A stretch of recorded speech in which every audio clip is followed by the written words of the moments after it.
Welcome back to the Teacup Trail. We are in episode 3 of season 10 of When Calls the Heart. If you missed part 3 and 4 for episode 2, please check the playlist on my channel. YouTube immediately tagged it with copyright claim, and I had to send in a dispute once again. I did combine it together, part 3 and 4, so they are in one video. If you missed it, check the playlist. It should be back up, hopefully. As of now, I'm still waiting for Hallmark to approve my dispute, but in the meantime, let's just keep going with episode 3. And I assure you, I maintain these bicycles myself. Now, I will see you tomorrow at noon then. First scene, we get to see these two people requesting to rent a bicycle from Ned. So Ned seemed to have this bicycle business, touristy bicycle business. And my first thought was obviously the hot spring, especially after Rosemary published that article. Bill? Do you have to encourage them? It's good for business. Remember, we wanted them to come? Well, maybe you wanted them. I just wish Rosemary never would have published that article. Bill is not too happy about seeing more people in town, more tourists, a lot of people going to the hot spring area. It was a place that Bill wanted to keep to himself, and that's impossible. He doesn't like the attention the hot spring is bringing to Hope Valley. Ah, the one with the description of the wonderful health effects on people like our town's mayor? Are you saying I'm responsible? Well, you have to admit, you're a pretty good advertisement.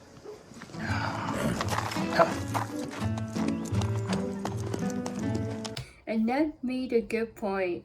Bill is really a good advertisement for the hot spring and what it can do in helping people with certain health issues. What? Someone in your spot? Ah.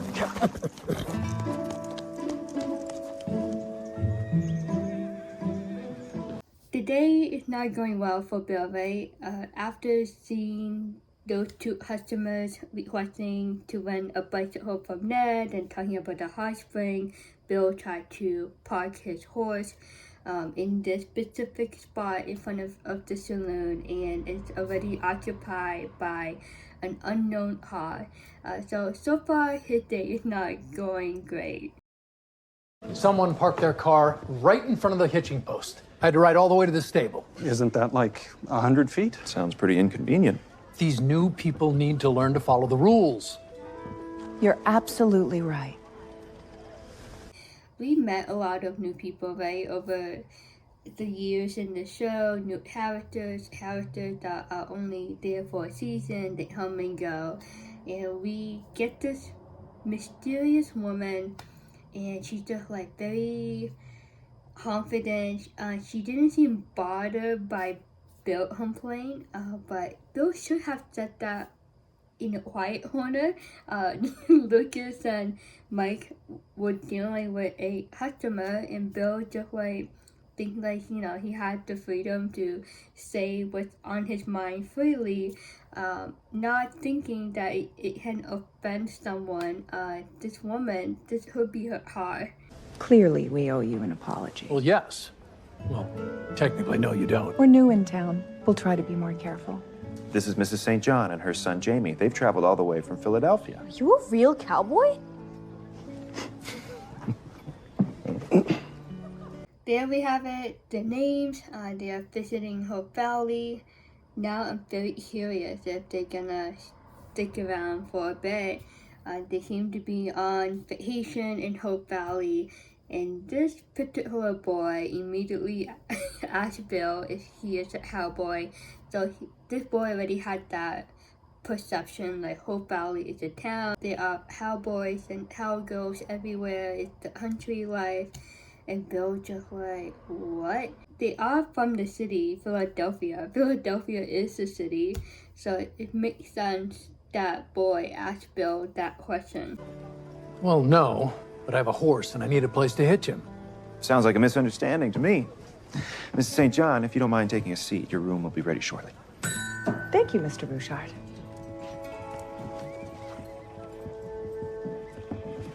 Technically, Bill and Mrs. St. John got on the wrong foot.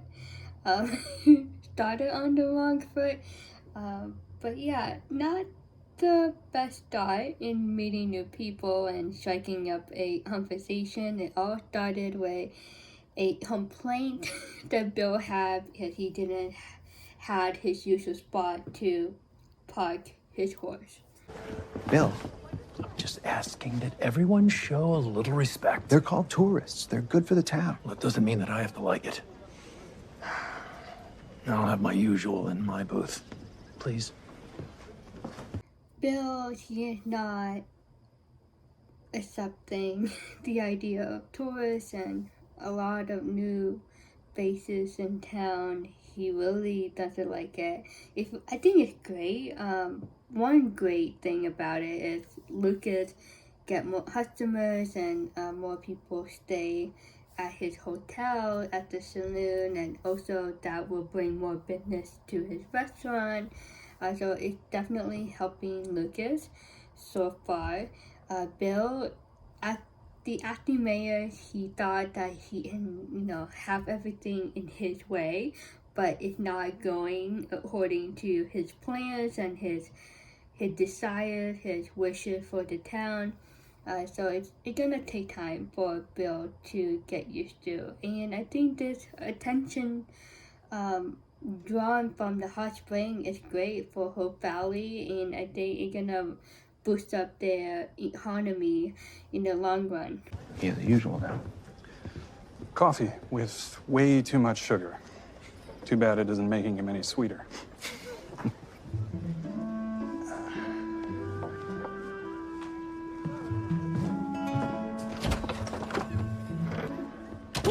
Mike is so funny. I feel like Mike has one of the characters on the show that just have the pure sense of humor. I feel like sometimes his sense of humor is a quiet sense of humor. If you were mentioning about Bill requesting a lot of sugar in his drink, and it's not making Bill any sweeter person. I thought that was funny of Mike saying that. But yeah, Bill, he just Bill, and he didn't get his usual booth to sit down and have a morning drink, and Mrs. St. John and her son, I suppose, already took his booth. So with all of the tourists coming in, they taking over Bill go-to and usual spots in the saloon and his parking spot for his horse. It's his whole world is being invaded by the tourists, and he doesn't like it. Hello. Hi. Oh, Where do you want this? over there. Okay. Elizabeth, how nice to see you. Oh, you brought muffins? I'm ravenous. Oh, my goodness. What is going on here? I do think I ever said this before, but it's really nice to have that solid, close relationship with a neighbor, and that what Elizabeth and Rosemary are. Not only they are best friends, but they are great neighbors, and it's really fun and really nice to see Elizabeth and Rosemary pop into each other's houses from time to time. Sure. Oh, well, clearing the upstairs room to make space for the nursery. Not exciting? So exciting. How can I help? Oh, we're just about done. I think there might be 1 or 2 boxes and a trunk left, and that's it. All right. It's getting real. They starting to renovate a room upstairs for the nursery. I was thinking that's kind of late though, because her bum is getting bigger. And I'm just how many more months does she have left until the baby is born? Hopefully the nursery will be ready on time. Lee wants to make this his personal project. Personally, I think he's being way too ambitious. Lee is going overboard? Yes, we don't want to overdo it, so long as it's spacious and sunny and warm. Rosemary, she's the one that's very ambitious. Lee too. I think he has strong ambition, especially in trying to find contract, find partnership to work with his company, to keep his company going. But Rosemary Ambitious is like a whole new level. She loves to stay busy and do things for other people. She loves to decorate. She loves to plan parties. That's who she is. That's her personality. And Lee's just trying to give her a break, and she needs a break. And Lee thinks that he can manage the nursery and the design and renovating the room and arranging the furniture. I think he can do it. I think it's just a great way for Rosemary to relax because she does need that relaxation before the baby comes. A crib and a table. Oh, and curtains. Lee, we'll need curtains. Got it. Anything else? Well, wallpaper. One must always have wallpaper. I was thinking baby bunnies. Oh, bunnies. Or lambs. Butterflies. What do you think? Rosemary is naturally a planner. That's another thing about her. She just like have that mentality of a planner, an organizer. She thinks too much. She does need to relax her mind from time to time. But there's a project that she need to eventually trust Lee to do it for her. She can do like, behind the scene management, and Lee does like the hard work in the nursery. But yeah, that's Rosemary. She like to be in control. I think you need a muffin. Oh. Oh. No offense. None taken. Anyway, I just came by to check on you. How are you feeling about everything? Remember in the last episode, Rosemary, like, you should have a cookie. Now Elizabeth tells her you should have a muffin. But then again, being pregnant, it's like sense of smell can be overwhelming on certain food. And that is muffin for Rosemary. Interesting. Oh, well, as it gets closer, I'm more eager and more nervous. You are going to be fine. At the end of episode 2, we had that very emotional, vulnerable moment of Rosemary talking about her past, her relationship with her mom, how her mom left when she was very young and she didn't grow up with a mom present in her life, throughout her life. And now Elizabeth checking on her, and just that mental check, like, how you doing? Are you okay? Like, how you feeling? I know, and you don't have to worry about my worries. Of course I do, Rosemary. That's why I'm here. I am determined to keep things simple. I told Lee, don't overthink. Underthink. And Rosemary, she was honest. Like, she is nervous. She is freaking out. This is her first child. Like, this is the first time she will be a mom, and she has no idea what she's doing. She will never know until the baby comes, right? And then she will figure it out then with Lee together as a team.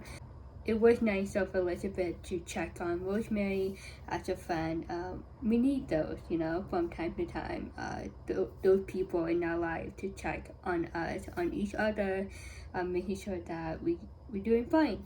Oh, speaking of underthinking, we need to talk about the baby shower. It's next week. And while I'm sure you have many good ideas to be helpful, I made a list of... Rosemary always overthinks.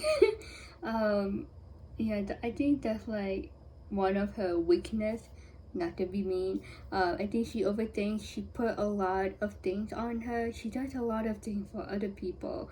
And I think she needs to learn to take a breath, to take a break more, and just to relax for once. She needs it. She just that busy bee type of person, and Elizabeth is watching out for her, and Elizabeth thinking like, you're pregnant, you're about to give birth, like you should not be doing a lot of things. But at the same time, I heard that pregnant women go to nesting, so I'm just like, oh boy. Suggested activities. Oh, that I think might be fun. I mean, not more fun than the activities you already have planned. Just, well, guaranteed fun. Elizabeth did not look happy. To me, Elizabeth already planned the baby shower and she already had ideas and already know what to expect for the baby shower, like, you know, the type of food and the type of games and present and all that, the day and time of the baby shower. And here comes Rosemary, once again, busy bee person. She made a list of activities, and if you pay attention to the word that she used about these baby shower activities, like the way that she compared herself to Elizabeth, it's funny at the same time, but also at the same time, I'm just like, Rosemary, you just need to cut it off. Like, let Elizabeth do the planning for this celebration about you, Rosemary, and your baby. Like, let Elizabeth be and allow her to create this celebration for you, instead of you trying to like have a role in it and working on it when you're supposed to be relaxing. But yeah, that's Rosemary for you. Right. Right. And I cannot wait to discuss this with you, but oh, look at the time. I'm going to be late for school, so I should really go, and we'll discuss this later. Well, Elizabeth. Bye. Rosemary list of ideas is too late. Elizabeth needs to like adjust the plans and the activities. So I think Elizabeth will not follow through with Rosemary's list of ideas for the activities. At the same time, what Rosemary told Elizabeth about Rosemary's list of ideas for the baby shower, it can add pressure and stress to Elizabeth. Like, oh boy, like Rosemary not gonna like the baby shower like the Elizabeth version.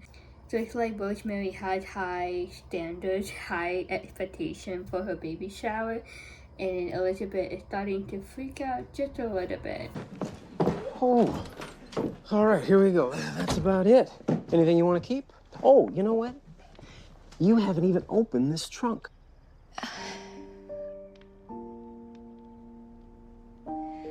I say out with the past. That was a great escape plan for Elizabeth. She's like, I'm out of here before Rosemary talked her ears off. Lee presented a mysterious trunk to Rosemary and asked her what he should do with it. All I want to think about is this beautiful baby. All right, fair enough. Well, I, for one, am so excited. I have so many ideas. It must be something that is connected to Rosemary's past, in particular, maybe her mom's stuff or her childhood stuff. Maybe there's like a connection, an item in there, or more than one item that is connected to her mom or to her childhood. Big plans. Oh, but we don't want to overplan. Oh, no, of course not. No, keep it simple. You know me. Like, oh, I don't know. Like, I simply adore you. Her past, her childhood was not the best that she wanted because her mom wasn't there. So she's struggling with her past at the moment. She is struggling to move on. And I think part of it, like, I think it's important for Rosemary to forgive her mom for what she did. Whether her mom will come back into her life or not, I think that another open wounds that Rosemary needs to heal, and maybe we'll see that journey with her in this season. Well, give me a hug. Oh, that's nice.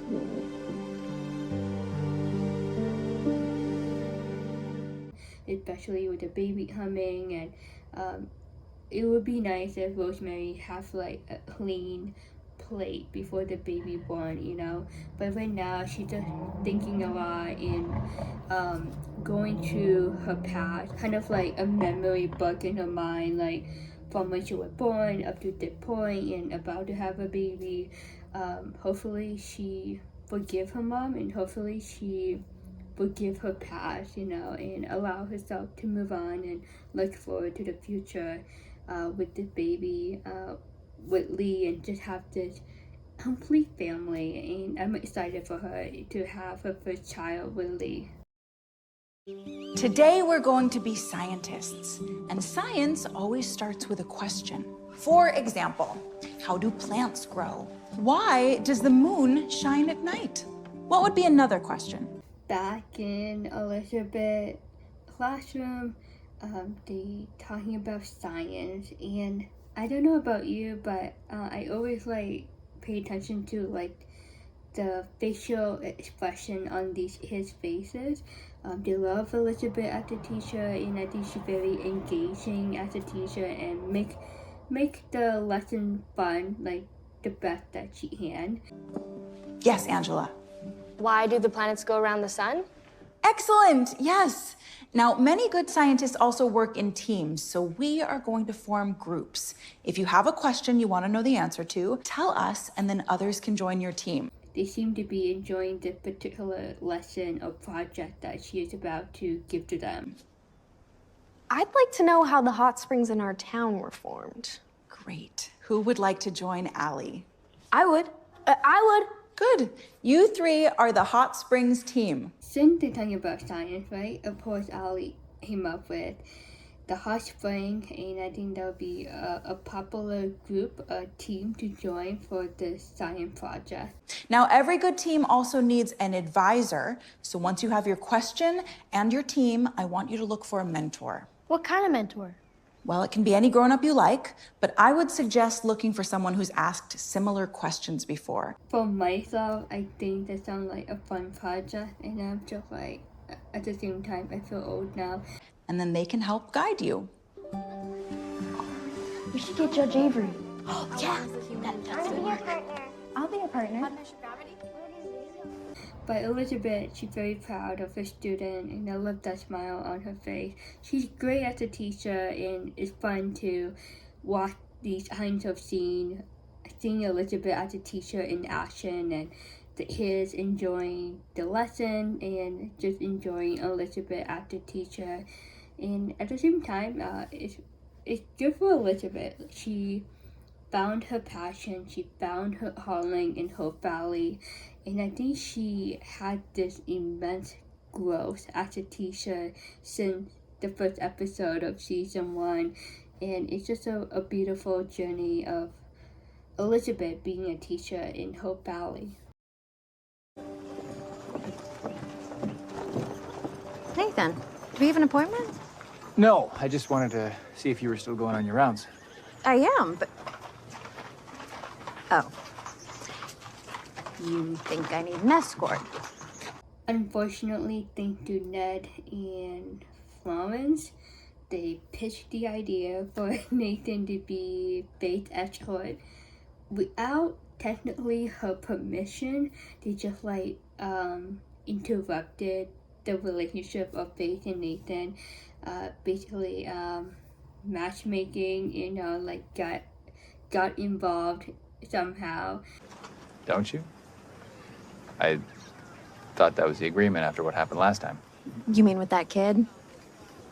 The one that you let get away? He wasn't a kid. And it was attempted robbery, and he's still at large.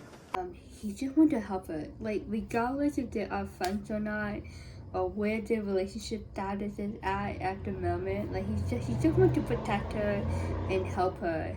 And she's just not open to accepting his help.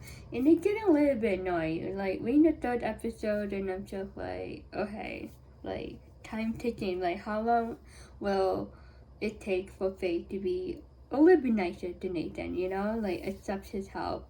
It's a big deal. Anything could have happened to Faith, and God forbid if she gets shot or got cut by a knife by this unknown kid or unknown man or woman, whoever. It could have been avoided, and Nathan doesn't want to go through that situation where he sees Faith get killed or get injured, and it could have been avoided if someone was with her. And I'm fairly certain that it won't happen again. Also, I'm more than capable of fending for myself. But if you don't think I should go alone... I don't. She trying to make a case against him, try to convince him that she is strong and bold and fearless and that she can handle it by herself. But at the same time, she knows that Nathan, his status is a Mountie, so half she can do what she wants, but the other half, like, he's a Mountie and he can do what the heck he wants to. Like, he's the Mountie, he's the protector of the town. So in a way, Nathan has somewhat of a control to determine if he will go with Faith or not, or if he will send someone else, or if he will let her go free and do whatever she wants to do. I could ask Mike Hickam to come. Mike. Yes. Or Robert. The mailman? I'm gonna see if they're available. Nathan, your time's so valuable. I'm sure you have better things to do than just tag along with me. Mike, I can understand he offered. Robert, I'm sorry, like, he's still a kid a little bit, right? I mean, he is becoming an adult, but not quite yet. I thought that was so random. Are you crazy? Well, Robert did... I now remember, Robert did he shadow Nathan one time a while back about being a Mountie, and then he's like, wait, I need time to think about it. Anyway, random thought, sorry. Got sidetracked a little bit there. Fine. But thanks for looking out for me. She is not grateful. She is not 100% nice to Nathan. She's not accepting his help. Like, she's not open to accepting his help. I think she's becoming a little bit more childish. I don't know about you, but just like, Faith, just like, let him help you. Like, I'm telling you, if she get hurt or something later this season, I'll be like, that's what you get for Faith, for saying no to Nathan. And you can see his frustration. It's becoming a little bit more visible. He's very annoyed and frustrated with how Faith just not allowing him to protect her. And I think part of it is he likes her and he wants to protect her. He has somewhat of a feeling for Faith, and they still haven't like said the feelings out loud and clear. And they're avoiding that conversation, and it's building up, you know, like as the episode goes on and they don't talk about it, they don't confess their feelings to one another, it's gonna build up, and either she gonna get hurt or they will finally crash and tell each other their feelings. Hi. Hi.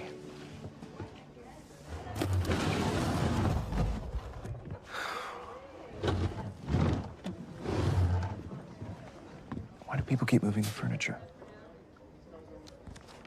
I'm sorry, that stupid kid. I mean, like, seriously. I think a little bit, it's getting to Lucas' nerves now. But yeah, that was just so random that he just like decided to just move the house. Maybe they're just trying to get more comfortable. Gustav has really outdone himself, if I may say so. You may. Wow. How's the shower? She doesn't suspect a thing. Wish us luck. That is a beautiful egg. So Gustav, not only does he know how to cook, but he knows how to bake. That's pretty cool. I forgot to mention, that was a lovely, tender kiss moment between Elizabeth and Lucas. Good luck. Thank you. And thank you.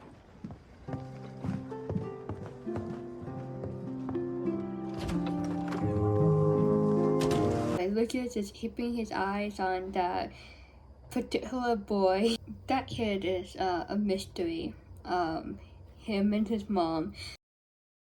So, Rosemary still thinks the shower is next week. Very impressive, Elizabeth, that your acting can fool even Rosemary. Now, shall we confirm everyone knows what they're doing? Elizabeth acting over the years on the show is not the best, not like Rosemary. Rosemary does have an acting background, if I remember correctly.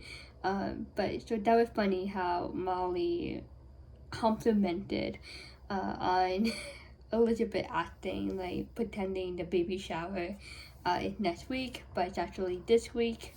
I'm making finger sandwiches, cucumber, egg salad, and salmon pate. Pate? Oh, how elegant. Rosemary's gonna love it. And good catch on the egg salad. She would notice. Now, I have the flowers, and for decorations, Ned ordered these darling paper napkins with storks. Oh.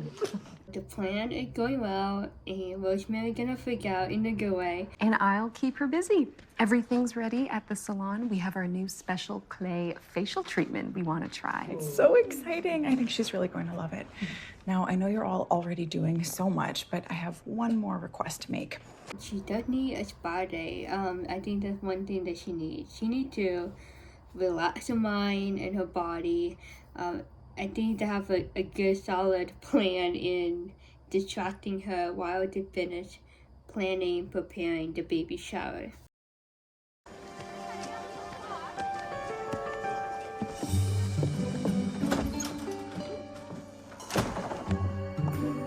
Cinnamon. This is funny. Cinnamon is the whole name.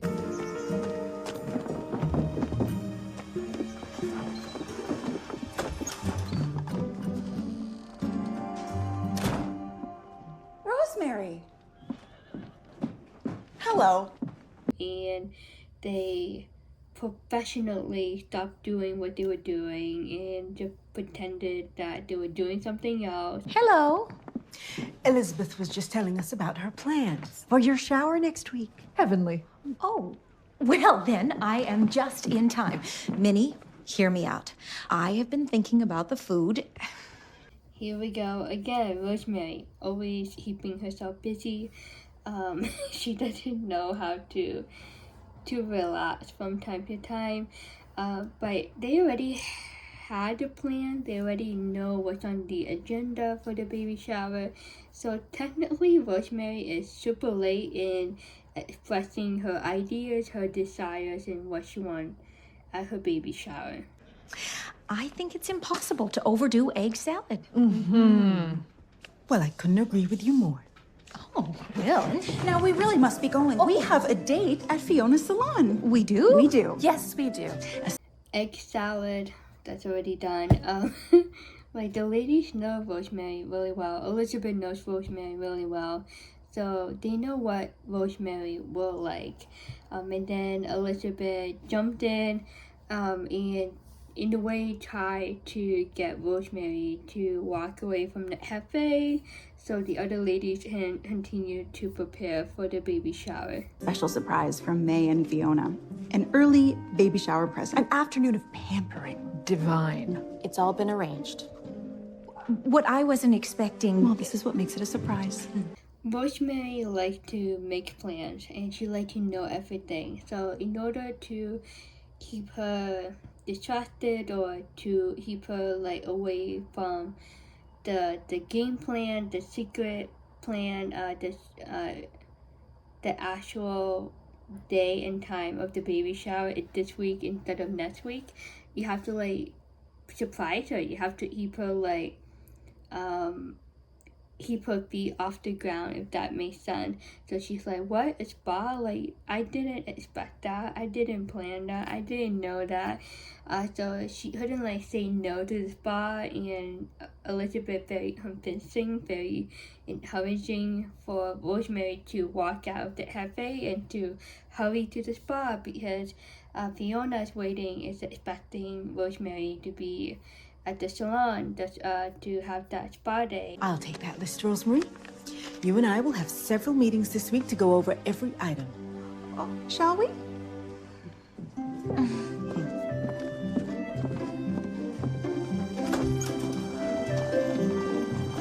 It was this like close call, and the fact that Rosemary wants to provide inputs and give a list, it's just like no, like we already have a game plan set in motion, and we're gonna show you the baby shower like Elizabeth way, you know, instead of like listening and wasting time and hearing Rosemary what she had to say. And they already know what Rosemary likes and what she don't like. And I'm wondering if Minnie gonna go through that list that Rosemary wanted to tell her about. But we'll see. That's Rosemary, busy bee all the time.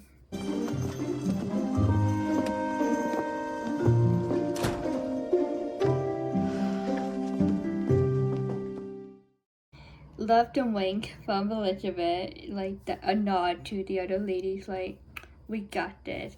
We'll see how long this surprise will go. Hopefully Rosemary is surprised when they present to her the baby shower this week instead of next week.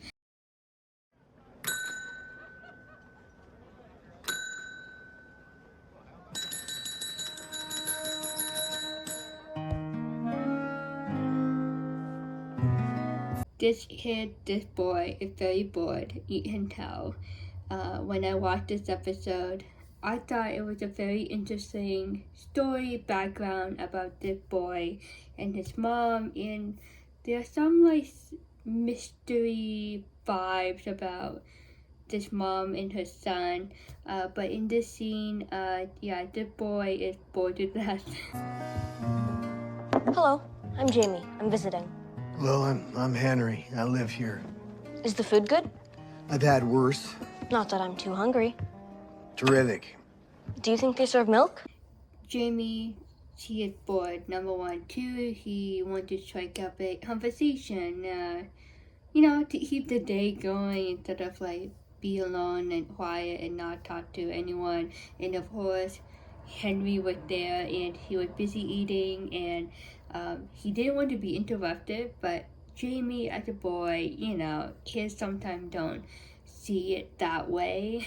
But it was nice of Henry to talk to this boy, even though he really didn't want to. You know what? There's a soda fountain right across the way. They serve ice cream. Oh, wow. Really? I bet you like living here. I like it well enough. I mean, I'm not going to be here that much longer. Where are you going? Prison. Oh, well, I hope you don't have to be there too long. But it just showed that Jamie just want to get to know people and to keep himself occupied. And he is new to the town, so he is learning about these people of Hope Valley, right? And the fact that there's a soda fountain right across the street for ice cream. His love ice cream. And I think it was a technique from Henry, like, to drive this kid away from him. Like, you go get ice cream, like, get out of here. It's a nice thing of you to say. Sure thing. Goodbye. Bye. Look at him. He seems so calm. He could be spending the next 6 years behind bars, and it's almost like he's happy about it. Jamie said a nice thing, and to me that showed that he was brought up by a good mom, at least a good mom. I'm sure he had a dad. I don't know where his dad is at the moment. But that was a nice thing of Jamie to say. Even though he is annoying, he is bored to death, he said a nice thing to Henry, and it touched his heart. Doesn't mean the rest of us have to be. Still 24 hours left. It's never over till it's over.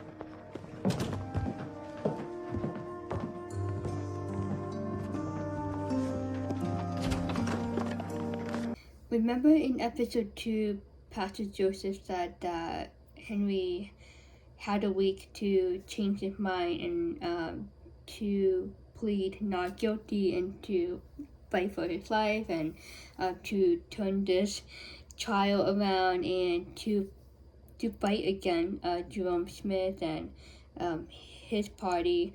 And now there's only 24 hours left, so from episode 2 and 3, it seemed to be that a week has passed by. And it makes sense because the tourists started to come in, and Rosemary published the newspaper at the end of episode 2. So the timing of it, you know, it makes sense. So 24 hours left. is Henry gonna change his mind? At first, I was like, the first time I watched this episode, I'm like, I don't think so, but I'm still hopeful. Lucas was right. If Henry keeps his decision the same to plead guilty, like, it doesn't mean that whole family should agree with Henry, right? Everyone has the right to their own opinion, to their own reaction, emotion, feelings about a certain thing that is happening, and Lucas is not happy with Henry's decision, and that's okay. A lot of people in Hope Valley didn't agree with what Henry decided on his future. 6 years, that's a long time in my book. More than a year in prison, I think that's a long time.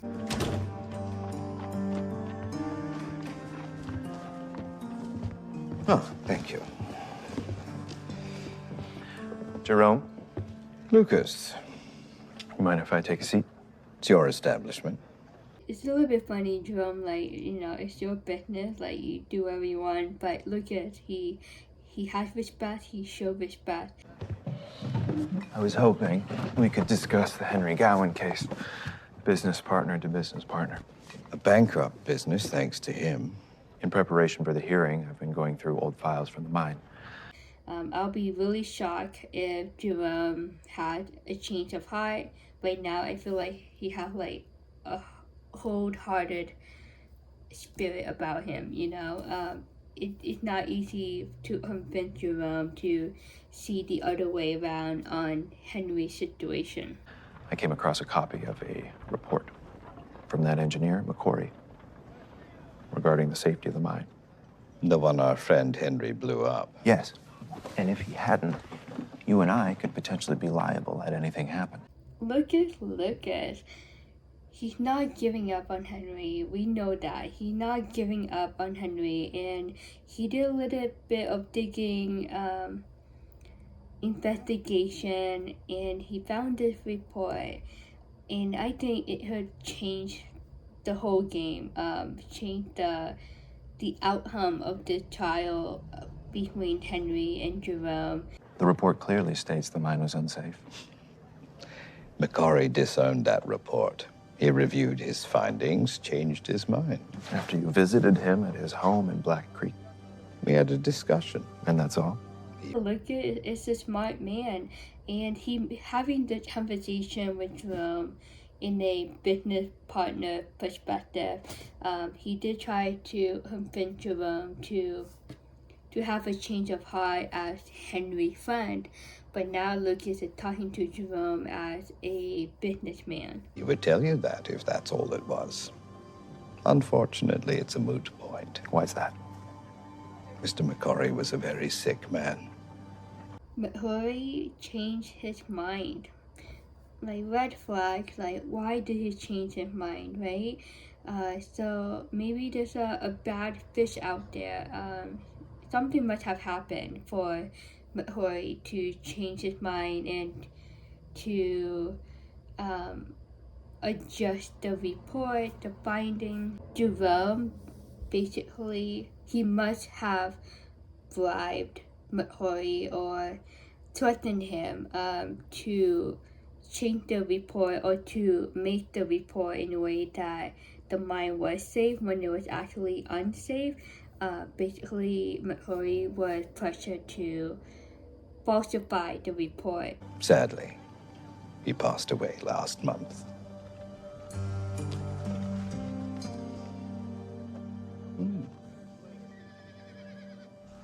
I'm wondering if Jerome played a role in McCory's death.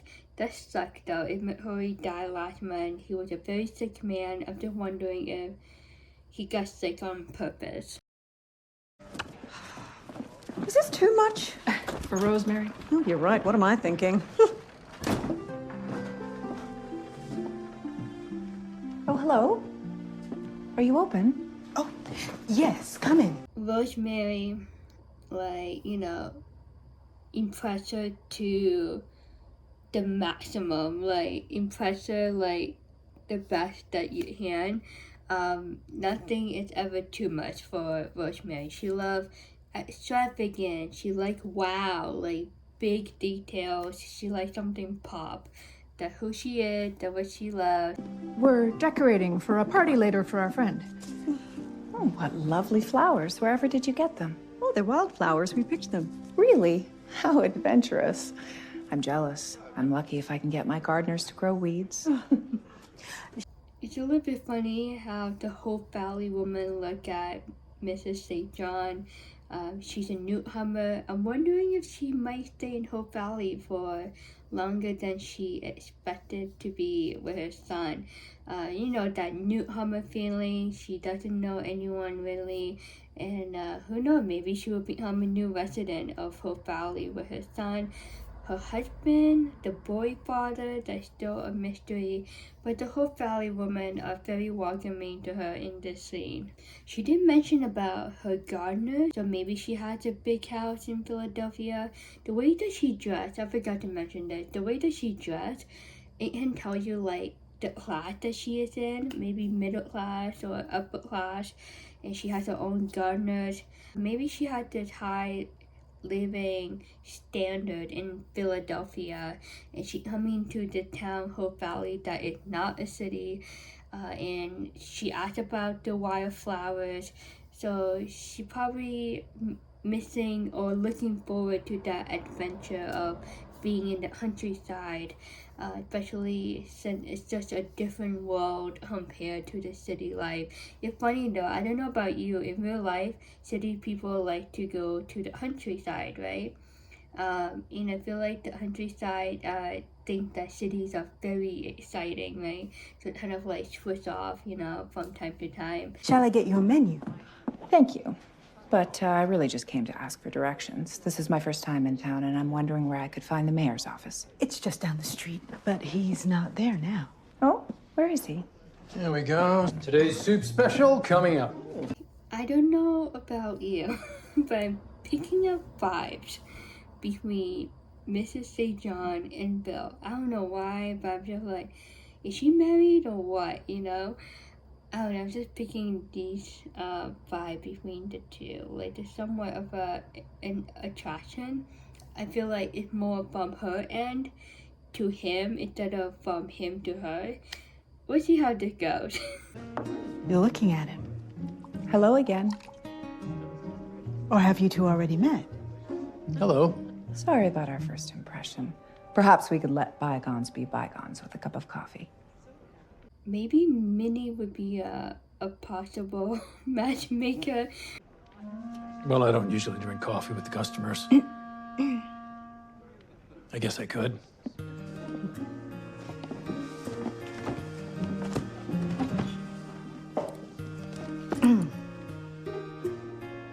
But it's really funny though, Minnie, like, he clearing her throat 2 times now. Bill, she just like, I think he already had that first impression of Mrs. St. John and her son as like annoying new people in town. So Bill like really doesn't want to talk to her, to Mrs. St. John right now and have coffee with her. But this could be a good chance to get to know her, for her to get to know him. She did ask for the mayor, and now she found out that Bill is the mayor, not a cowboy. What brings you to Hope Valley, Mrs. St. John. Yeah, right. Madeline, please. My husband, Sebastian St. John, recently passed, and I'm traveling out west to settle his affairs. Well, you have my condolences. So her husband has recently passed, so technically she is a widow, she is single. Just saying, I don't know, I'm just having an open book mind right now for this season. You know, with the fact that I don't read ahead or read spoilers, I like to be surprised. So open book mindset. So that's interesting though, you know, that can change the perspective or change the first impression on Bill and, you know, Bill like, oh wow, like she just lost her husband. Like, you know, you don't know until people tell you, you know, what they're going through, right? Like, don't judge them by the cover. You don't know the whole story just yet, unless they tell you. It's all been quite overwhelming. Then I saw the article about the hot springs and their health benefits and thought we'd give it a try.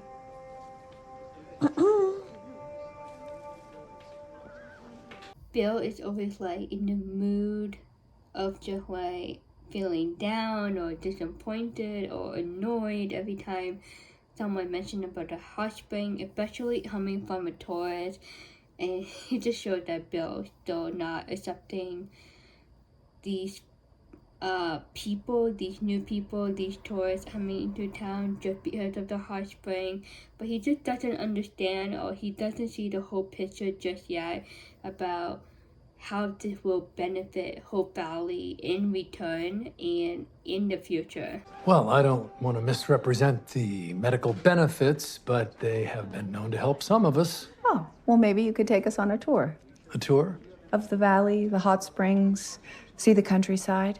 Hope Valley is the countryside, Philadelphia is the city, so of course Mrs. St. John and her son Jamie see Hope Valley as an opportunity to visit, vacation, go on an adventure in the countryside.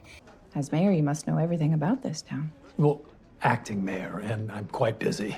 Well, I don't expect you to give up your day for me. I'm happy to pay. What do you mean, pay? Since you're holding down 2 jobs and with the times, I know it can be hard to make ends meet. With the way that she's dressed and offering money to Bill, to me, that tells me that she has money and there must be at least middle class or above that. Make ends meet. 2 jobs. Well, Listen, what I don't... Bill means is we own the cafe together. Of course. Oh, dear. I really have gotten off on the wrong foot and stepped right into it again. It sounds bad for Bill. He's just like, okay, you're making these assumptions about me. I have multiple jobs. I'm not making enough money for to make ends meet, to have enough income coming in. And then the minute he came over, and in a way, like he came over to support Bill and mentioned to Mrs. St. John, Madeline, that technically Bill and Minnie owned the cafe together. Definitely Madeline and Bill stepped on the wrong foot right off the bat since they first met, and both of them just have this wrong first impression of each other, and Madeline felt bad. Oh, not at all. Right, Bill? Right. Yes. Coffee's on the house. Now, if you'll excuse me, I have dishes to do. It's one of my many jobs. Bill, he's annoyed. He's just like, I had enough with this woman. But I think Madeline is very intrigued of Bill. I think she wanted to get to know him. She did ask Bill to give a tour for her and her son. Like, she could have asked anyone in Hope Valley to give a tour, right? But she made that excuse like, oh, you're the mayor? Like, you know everything about the town. I think she is interested to get to know Bill. I think something about Bill intrigued her. I make the most wonderful butter tart. I'll get you one. Thank you. And we'll see if they will stay in Hope Valley for a while. But for now, they're just passing through the town and taking the opportunity to get to know Hope Valley and see what this beautiful town has to offer to Madeline and Jamie. We won't be long, will we? Minnie may have questions. I think I left a few things off the list. Head back, please. All right. Oh, cheese. I forgot to add that there needs to be more than 1 cheese. Rosemary, she is overthinking, stressing just enough about the baby shower.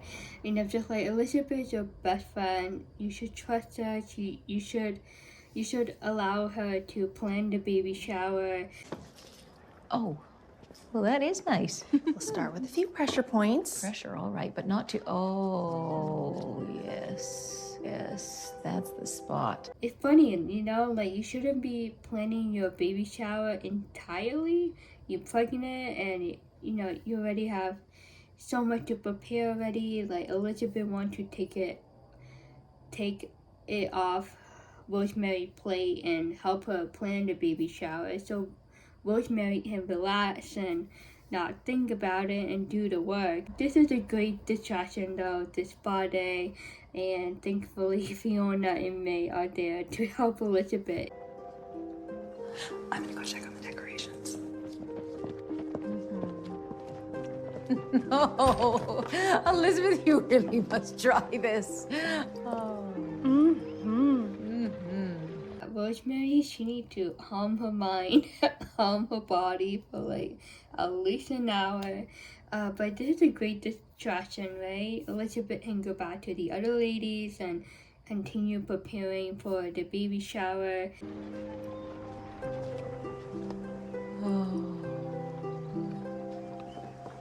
Oh, yes. This is so funny. Great save by Fiona. You know, it could have been worse. Rosemary could have like taken off the cucumbers off her eyes and see what actually happening behind her back. Elizabeth, she just like, we need to keep going with this baby shower, and she was able to tell the other helpers to walk by the salon and just bring the decoration to, I assume it would be at the cafe. So that was a close call.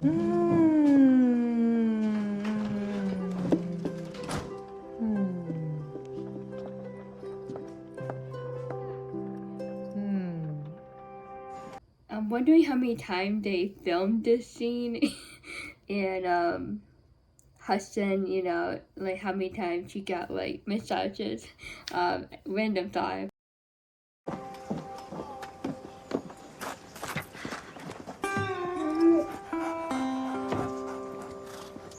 Constable Gramps? Dr. Carter, I've decided with the bandits still at large, you require police protection. You've decided. Heck yeah, he's the Mountie, he's the protector of the town. I'm like, go Nathan.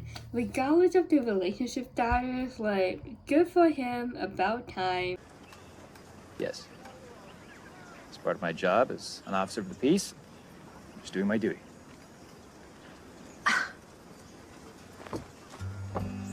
Like, this is not about, like, their relationship status anymore. Like, this is about faith, life, and protection. Like, common sense, like, she should not be alone.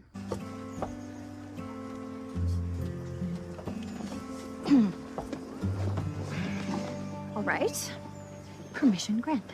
Permission? Yes.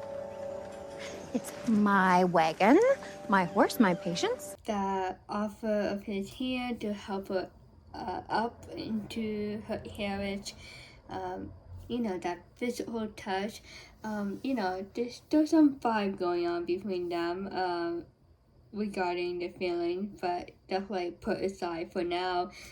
I didn't like how Faith said permission granted. Like, I somewhat understand why she said that, but I just didn't like it because in a good way, like, police, Mountie, like, they have, like, a higher power than a regular citizen, you know what I mean? Like, I think Nathan had the right place in control and power to protect Faith and to go with her. Like, he didn't ask her formally, he just, like, sat in her carriage, waited for her, and brought his dog Cal, and Cal was, you know, in the back of the carriage. I am the doctor in charge.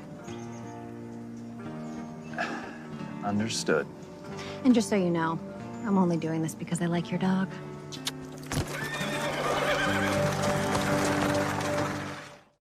I just didn't like her attitude when she said, like, permission granted. And I was just like, girl, like, you have this handsome Mountie that want to protect you as a citizen, while at the same time that he might have feeling for you and might want to take you out on a date later down the road. Yeah, I'm like really iffy about Faith's personality and this idea of like, I can take care of myself, and I'm just like, this I think it can be wrong on so many levels.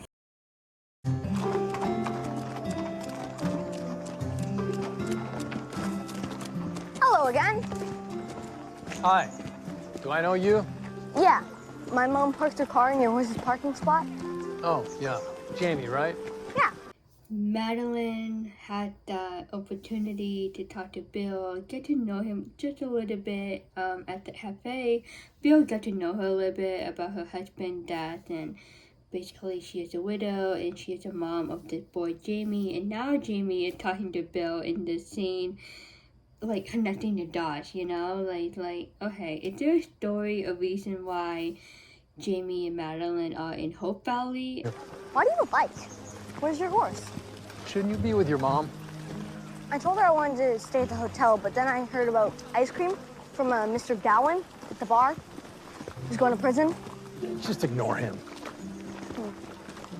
Just ignore him. I'm like, what?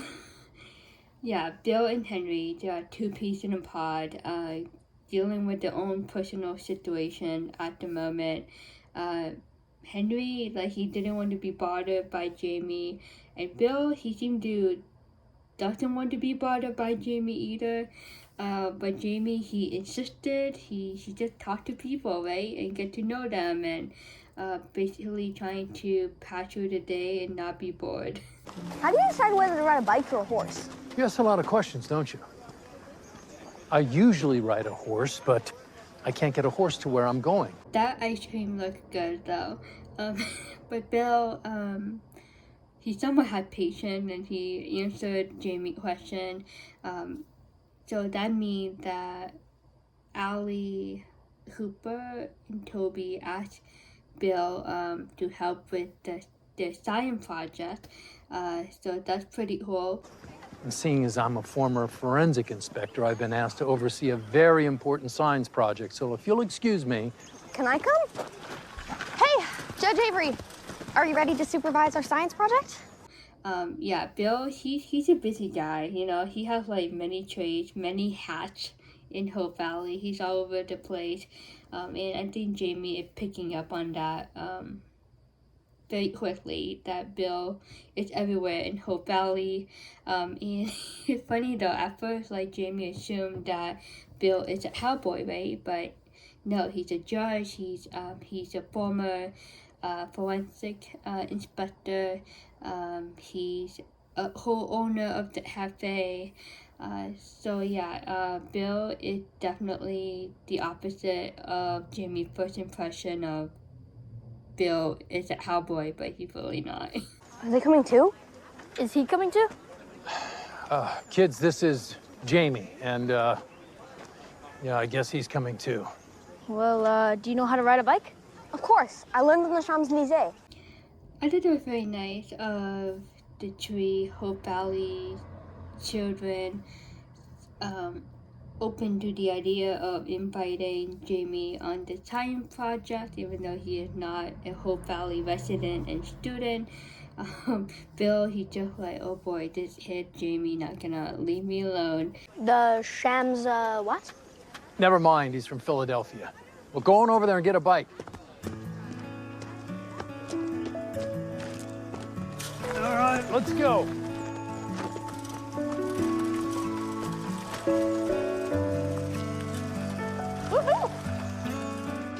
The place that Jamie mentioned, I think that's in France, right?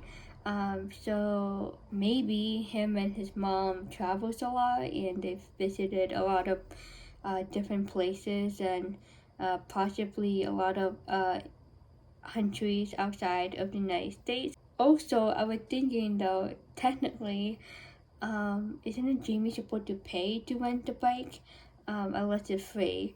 But yeah, that's a business that Ned started, right? Not only the mercantile, but now he had to like rent a bike business for tourists to head over to the hot springs. This is the end of part 1 review for episode 3. There will be a second part after this video in a day or two. I'm trying out this method. Instead of 4 parts review, I'm gonna try 2 parts. it's time consuming filming this review in like one sitting. It's late at night and I'm tired, honestly. But I made it. I hope you enjoyed this. As usual, comment down below. Give a like, subscribe if you haven't.